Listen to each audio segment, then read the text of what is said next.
Thank you. Hi, everyone. My name is Omar Al-Rawi. I'm a PhD student at Georgia Tech. Today I'll be presenting our SoK work on the security evaluation of home-based IoT deployments. So I want you to imagine a situation where there's a burglar who's trying to break into a house. So they would have to do a forced entry by either breaking a door or window, setting off an alarm, and then they're rushed to take as much things as possible and leave. And what's interesting is if you are exposed to tech media, you'll hear stories where it says, hey, actually a thief doesn't have to do that. They can just walk up to your door and yell, Alexa, unlock the front door. And the front door will unlock, the alarm is disarmed, and the thief can clean up the place pretty quickly. So that's a funny story, but when we think about Internet of Things, it's easy to buy into these stories because we see these headlines all the time. The Internet of Things are doomed in terms of security. It's a big dumpster fire. Nobody can tame it. And you have that the security of these devices is just a nightmare to manage. And that's easy to see just because you have complex devices that are connected to the internet. You have devices that have voice command to be able to talk to interact with. And then you have another Alexa type of device that has a screen with a camera and talks to Facebook.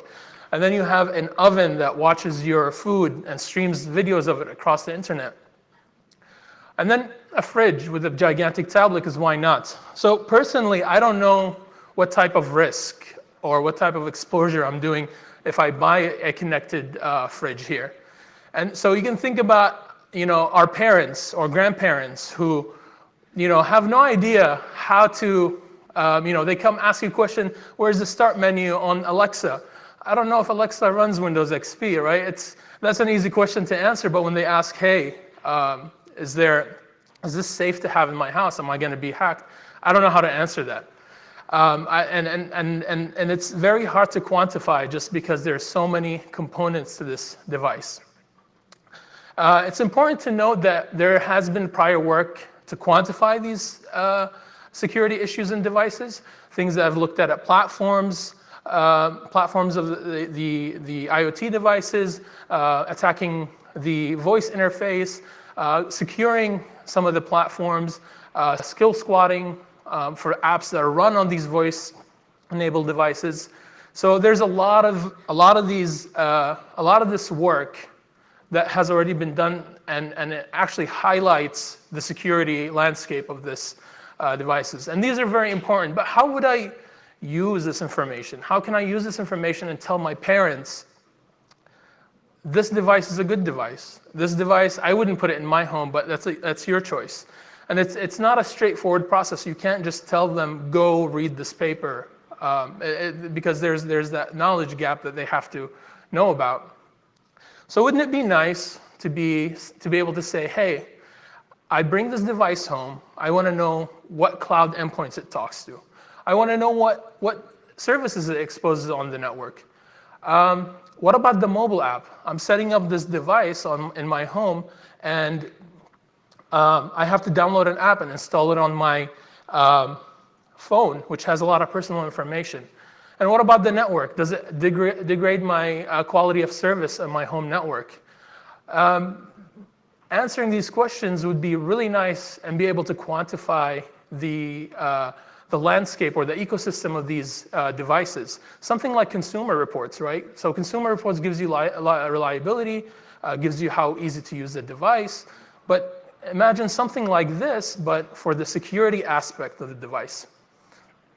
So we set out to look at the prior work and see how can we leverage prior work to be able to answer these questions. So what we found is a lot of the work focuses on studying the device itself, the network that is associated with these devices, and the cloud integration services, so like IFTTT. The mitigations proposed were mostly patching, and patching carries the responsibility for the vendor because they control that software that runs on the device. We also found some areas that would be interesting to explore, like the mobile app. The mobile app has inherent trust with your device.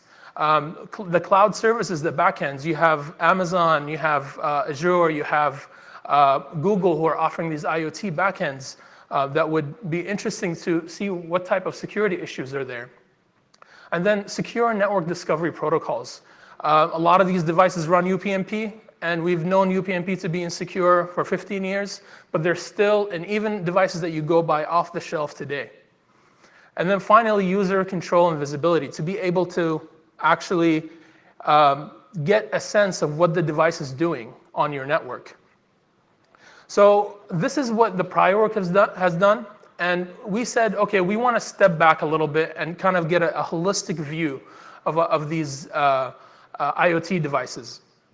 So what we realize is that when you bring this device home and you set it up, you are downloading a mobile app to set the device up. And once it's set up, it's actually talking to a cloud endpoint or several cloud endpoints.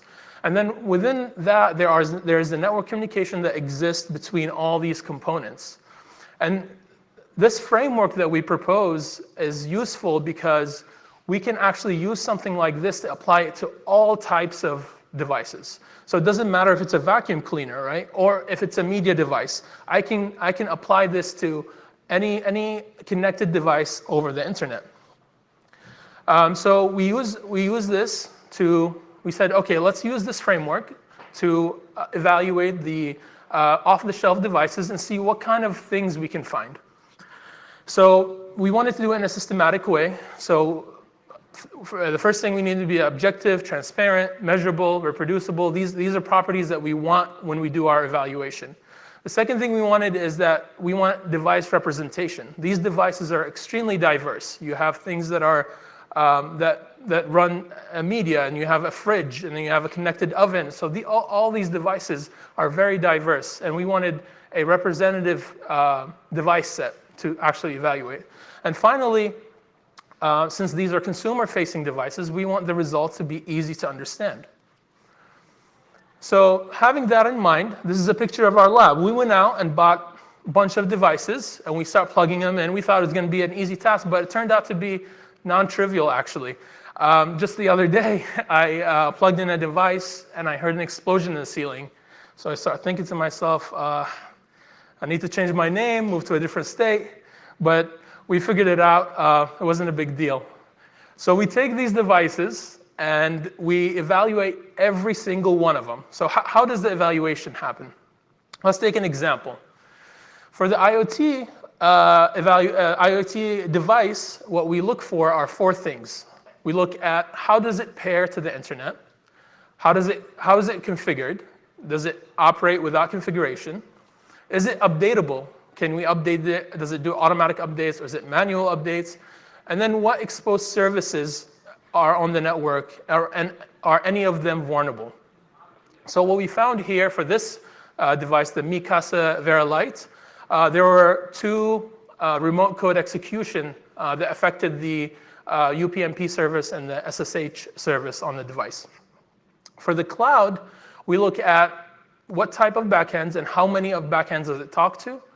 The TLS SSL properties on the cloud backend. So is it self-signed? Are there name mismatches on the certificate? Is it an old version of the SSL TLS protocol being supported? And then any insecure protocols that run on the device. And finally, we look at, again, vulnerable software with any exposed services. And for this case, the Belkin Netcam, we actually found that it talks to 12 different first-party backends. So this is a single device talking 12 different backends. It supports older versions of SSL, and it had a remote code execution on the logic backend. For the mobile app, we looked at three properties. We looked at permissions, we looked at programming errors, and then we looked at hard-coded secrets. And for this case, the Kugik light bulb, we found hard-coded crypto keys, and then, of course, the analytics for Yuming API key hard-coded into the mobile app. And then for the network, we looked at the protocols in use. What protocols are we seeing across the wire? Is this communication encrypted? And then if it's encrypted, can we man in the middle these communications? Because they can do, the encryption can be encrypted, but are they doing proper certificate pinning? So the man-in-the-middle attacks won't work. So these are properties we looked for each of the devices. And for the Sonos Play 1, what we found is that most of the traffic is encrypted across the internet, but a lot of the traffic within the local LAN is unencrypted. So what we did is we took these evaluations. Remember the 4 components. We have the device, the network component, the cloud component, and the mobile component. And we created a scorecard system that rates these components to kind of get an understanding of what grades that each of them get. And we've documented this on our website. So if you need more information on how we do the scoring, you can please visit our website.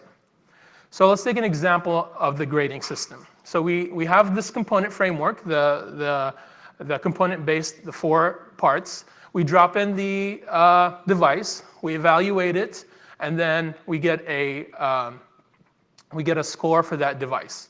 Then we take the mobile app, we drop it in, we calculate the grade, and we get a grade for that device. Similarly, we do that for the network, and then we do that also for the cloud components.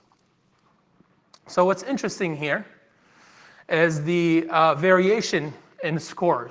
For each of the components, you can see a high score at the network grade of almost 90%, and a low score for the cloud grade at almost 58%. And what's interesting, too, is that this is a single device. This is a Harman Kardon Invoke. This is a single device, and this framework highlights this component-based analysis that shows the different security issues that could exist within this ecosystem. Let's take multiple devices. I want you to look at this table. You can see at the cloud grade, you have a large variation from 94%, 93%, all the way down to 40%. And then less variation on the device and less variations on the mobile grade. But what's interesting about this case is that this is the same manufacturer. This is a Belkin device. These are 3 Belkin devices. And you would think that the Belkin has a process of building these devices, so you would see less variation. But these are some things that we're surprised to find applying the methodology and this framework. Not everything was good. We actually were surprised to find some really good devices, like this Canary camera. It scored really well on almost all categories. So applying this, we found a couple of takeaways of things that good devices do. So devices that are usually score high, they're cloud managed, they have auto updates, and they encrypt the local traffic with authenticated services. So these are just properties that trended out of applying this methodology. And what's interesting too is that when we looked at this component-based analysis, is that it highlighted a lot of different things that we weren't expecting. And I encourage everyone to also visit our website because we have 45 devices. We've also added 70, our lab has now 70 devices that we'll be updating the website soon with. So I want to take a step back here and just mention that what you just saw is a single evaluation or a single snapshot evaluation of these devices. What we want to do is look at a longitudinal analysis and be able to see how this analysis changes over time. These devices get updates. And as updates come along, things could get worse, could get better. CVEs are publicized. How does that impact these components? The second thing here is we want a more realistic representation. The lab has devices that have sensors, which when deployed in the lab, it's different than it's deployed at home. You have people walking, you have foot traffic, you have people talking to these devices, whereas in the lab, we need to induce that activity. So that's another thing that we are working on to improve so we can get a better representational score of those devices. With that, we've actually opened our data set on our website, so you can go ahead and download there. We know of several researchers who actually have downloaded the data already. They've published paper on this work. Some of them have gotten Best Paper Awards, so we're proud of that. Yeah, and you can visit our website. It's yourthings.info, And then if you have any additional questions, you can contact us, contact@yourthings.info. Thank you.